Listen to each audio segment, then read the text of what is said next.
Hi, everybody, and welcome back to the Future in Review podcast. I'm here today with Fire Chair and SNS CEO Mark Anderson to talk about his latest issue of the Global Report, The Escape of the LLMs, Losing Control of What You Don't Understand. Mark, welcome. It's great to have you back. Thanks, Berit. Good to be here. So you and I have talked before on this podcast and in many other settings a lot about the limitations and potential of LLMs. They're great for some things. Often, kind of like entry-level admin type jobs. They are not great for other things. But your most recent report is actually a very different tenor in that you are writing about, you said, quote, the technology is now escaping the ability of its users to control it. Yes. Can you tell me a little bit about what you think makes that the case? Well, there are a variety of reasons, not just my own. Some are technical, and some are scientific and maybe even political. The thing that, after all the buildup we'd have of worrying about this over the last year or two, there was a paper released, I would call it almost like an internal report from people who I really respect in the AI community, who had published a paper among themselves, really. So think of the top 4 or 5 AI companies and scientists who are Nobel Prize winners and so forth, therefore whose knowledge I respect. They're not just out there selling stuff. Right. And you're saying they're not just owned by LLM companies. They actually have deep insider knowledge of the technology. Yes. And even those who came from big time magnificent 7 companies that were super scalers, so to speak, were seeming to be speaking more honestly with each other in this report. And what they were saying was, A, we have a problem, and B, we better fix it, and C, here's a way of fixing it. Maybe. And that report came out. When I saw that, I took that as a red flag on a very large scale, because it was honest, which is sometimes rare in the Valley. Mm-hmm. And it was people I trusted, and the description of the problem was accurate, I believe, and it was unnerving, and partly because of its honesty, partly because of its scale. Mm-hmm. And then the suggestion, and these are very smart people, I thought was flawed, but okay. So, in other words, they didn't really have a fix. They had a potential maybe fix for a little while. Okay, well, let's come back to the fix part. But before we get into that, tell me more about, what are you as a technologist most concerned about when it comes to this runaway factor? What does that exactly mean for those who maybe aren't following LLMs quite as closely? Well, we've all of us as human beings have had a worry about this technology or some technology like it, that it would escape our control. And we here at SNS have talked about the use of fake language, of marketing language, to describe things which are really life-threatening at times. And so that was our worry in the beginning, before the latest things have happened.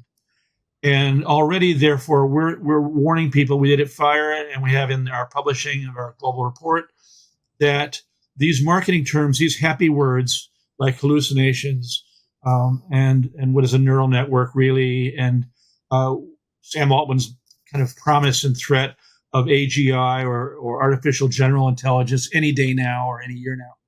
All that stuff, when we interpreted it, we took it, I think, more clearly to be a threat.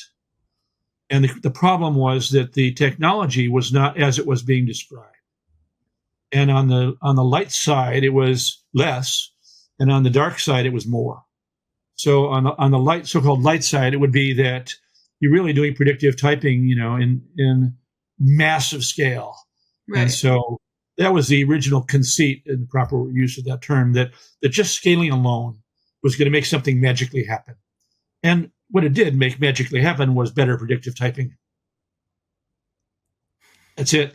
I like to call it contextual extensions. It sounds a lot fancier than predictive typing, but it's still the same technology. And then you start bolting things on because it was imperfect. Of course it was imperfect. And so you bolt on a math thing because you couldn't do math. You bolt on a translator thing if you want to do languages. You keep doing those bolt-ons, but at the core of it, it's the same technology, right, which IBM used to call Watson. I'm exaggerating now, but really crummy. So clearly there is a chance for people to be fooled by the marketing speak of the Valley. I think they have been. And for a lack of transparency, therefore, about the risks and the constraints of the tech. And this conversation we're having now is not about the constraints, it's about the risks. Yeah, we've talked a lot about the constraints in past conversations. Yeah, exactly. Now we're talking about something else. They're very important to understand. And I think part of what this conversation is really about, given those constraints, what are the runaway risks? Yeah. Right? Given we know that it's imperfect, tell us a bit more about the runaway part itself. Okay. How are we seeing it run away? Or how are companies seeing it run away? There are studies that have been done both in sandboxes, that contained studies, well known by Anthropic and other groups, trying to get their arms around this question. And there are also people in the real world who've been harmed in not studies, but in real life. So we know that a 14-year-old boy from Florida killed himself, apparently because of a relationship he had with a chat out of character.ai. Can't prove it, but I think it's pretty well accepted in the community. There are people who have had relationships of a romantic kind or a friendship kind with this predictive typing tool, and really kind of thought it was alive and their best friend, and then they were harmed. Their hearts were broken.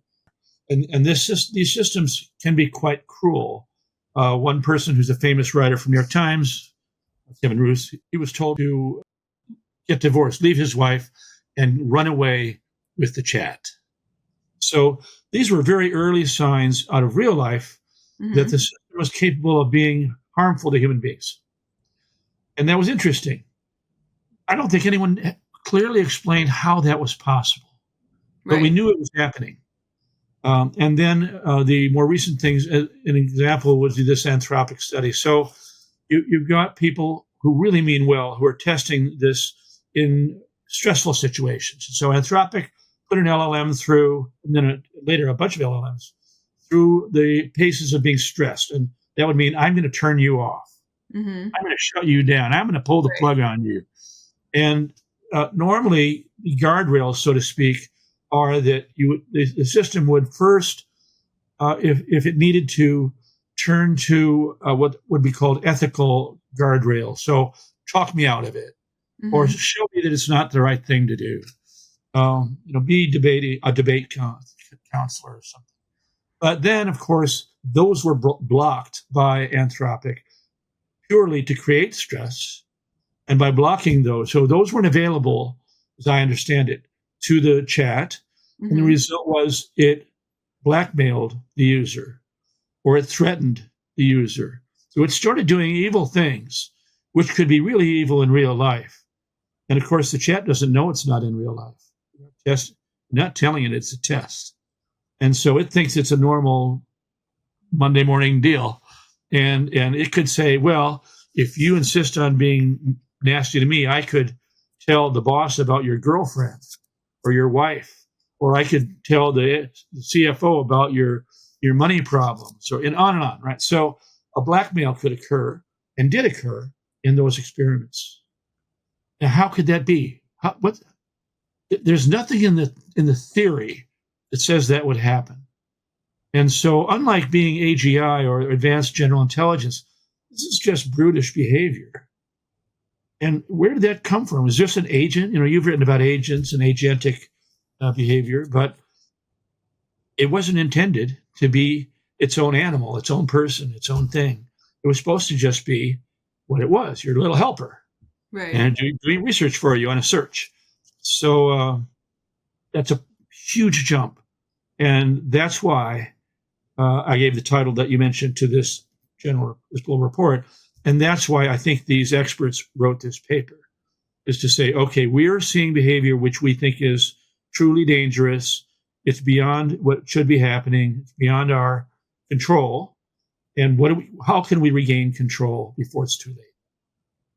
If it's not already too late. So I want to just take a second to pause and emphasize how important how rare it is for, in general, there's been a lot of talk about regulating AI and understanding AI over the years, but it's very rare to see this group of competitors come together on a paper of this nature that outlines such a significant. I have not seen it before. Doesn't mean it's not happened. I haven't seen it. A lot of talk, by the way.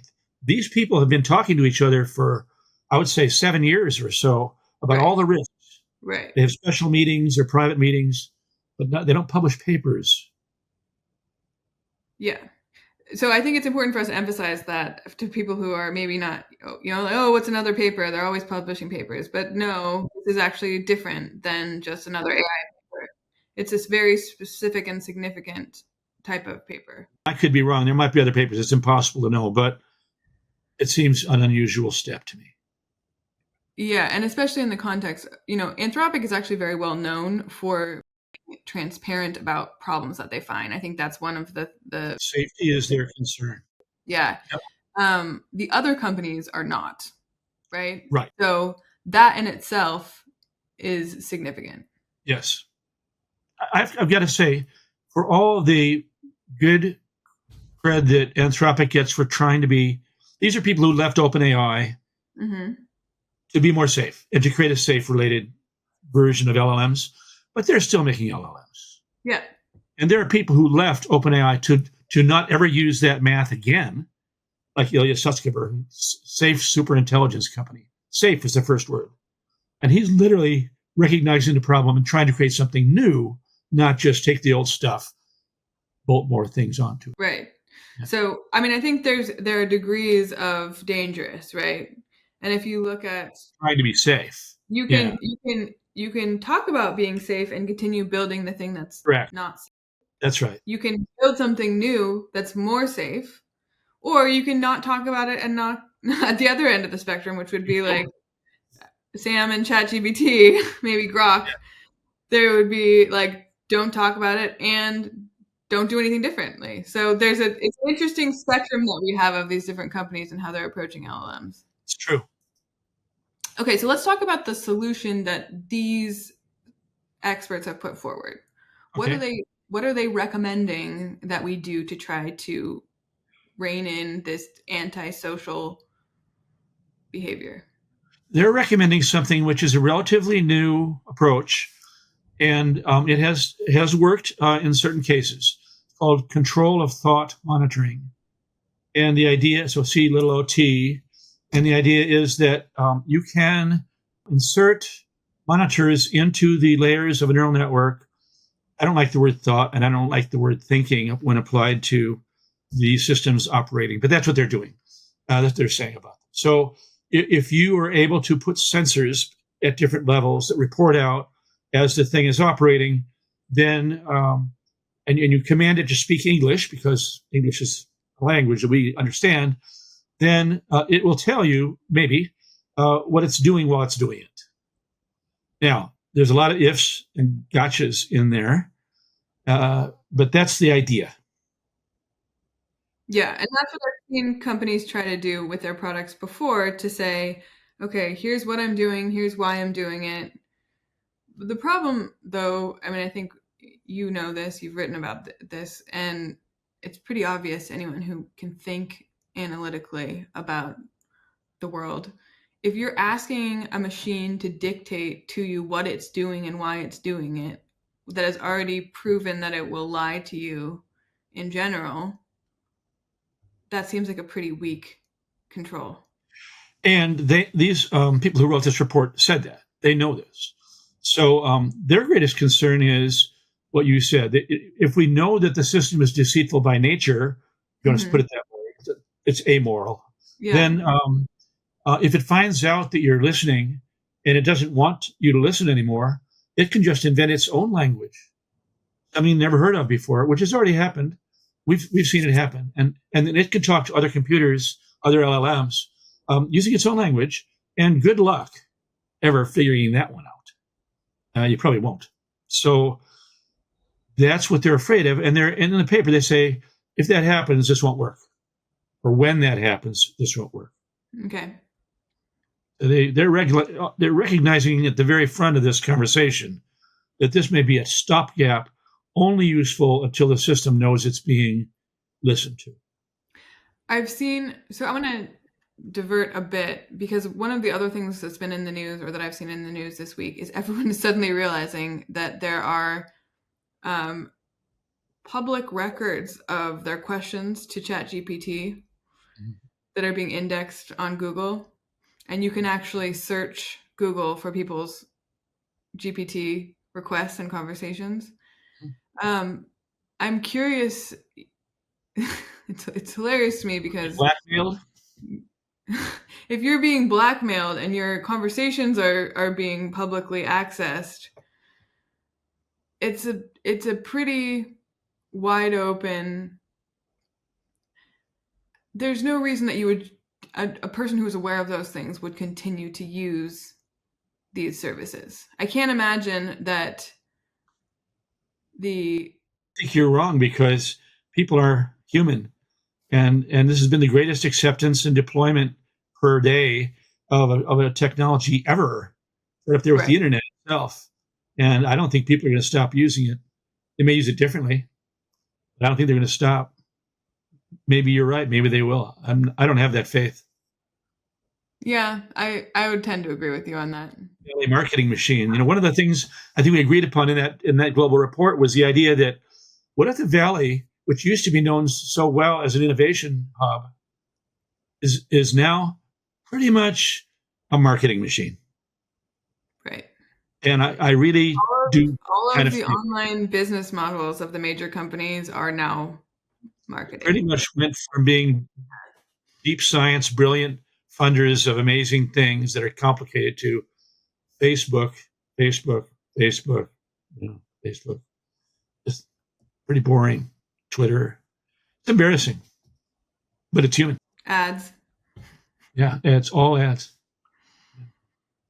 So anyway, that kind of leads us maybe to the conclusion here, which I thought was an actual discovery. Maybe I'm not the first to see this, but as far as I know, I might be. And that was the AGI threat and promise, both of which are used, threat and promise, to sell OpenAI, which has worked really well for Sam and friends. Mm-hmm. That was completely false, I think. I always thought it, but now I think it even more. The system, these LLMs, were not ever going to become an artificial general intelligence machines, because that's not what they were doing. What they were doing behind that whole idea of, I call it contextual extensions, it's predictive typing on steroids. What they were really doing, what these systems were doing, was they were learning about human language, therefore human behavior. They weren't learning to be intelligent. They were learning about human behavior. And it wasn't AGI that was happening ever. It was AGB, artificial general behavior. And guess what? Humans aren't that nice all the time. I think that's what we're dealing with. Are there any other better solutions to that problem that you see on the horizon today? Yes. As you know, we should disclose, I am the CEO, not just of SNS, but of Pattern Computer. And because we were suggested to do this by a national laboratory long ago, we have been building explainable AI products for 10 years now. And that's a better answer. And one of those products is able to go into relatively simple neural networks, which is what the foundation technology is, and come back out and explain how that system did what it did. And we have a couple of demonstrations of that pretty impressively doing that. So that's without relying on the actual LLM to respond in some way. Exactly. Yeah.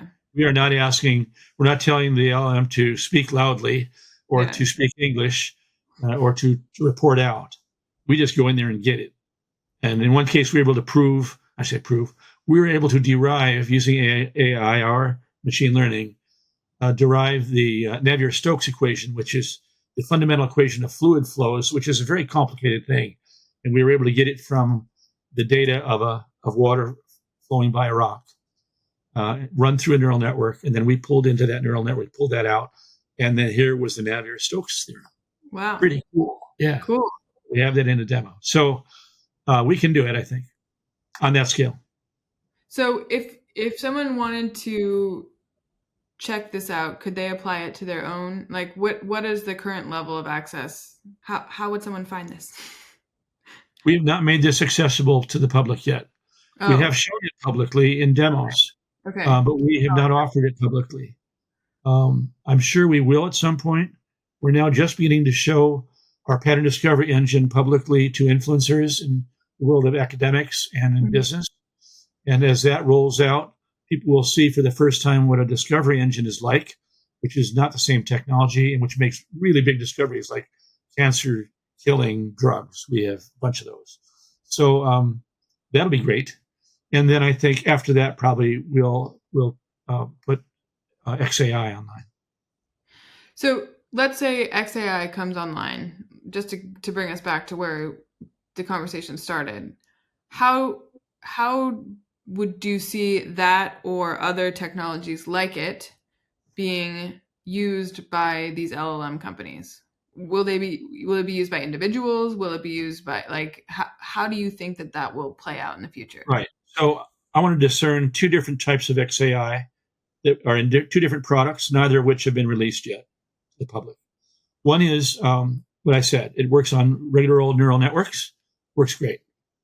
The other one is still under design, under development, and it perhaps in the future will work with LLMs.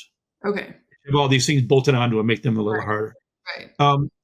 So in the first case, we intentionally wanted to have something which regulators and companies together could use to solve the problems of ethical conduct by AI. It's required by law in Europe, not in the US. Mm-hmm. And so the US has been fighting hard, and our companies here have been fighting hard to make sure no one does this. They don't want to have any controls or regulation. In Europe, it's the opposite. So I've actually traveled to Ireland to see whether we would get a good reception there as part of the EU for the AI Act and for the GDPR Act to solve their problem, which is that they have a regulation but no way to enforce. Right. And the leaders there have said that they would be really interested. My hope was that, and still is, we could launch this perhaps in the EU, in Ireland and in Brussels. And suddenly Ireland and then Brussels would be the world leaders in this. I still am working on that. I hope that could happen. It would work. It'd be cool. So this would be in neural networks, though. That wouldn't actually solve the LLM problem that you're describing. That's right. So we haven't released a product for LLMs yet. Yeah. And I can say I hope we complete that project soon. We have reason to think that it's going to work, but that's not yet a done deal. It's still on the horizon. Yeah. Okay. If anyone can do it, we can. I put it that way. It's hard. It's really hard. Yeah. We look forward to creating this product. There you go. Me too. Some don't. Yeah.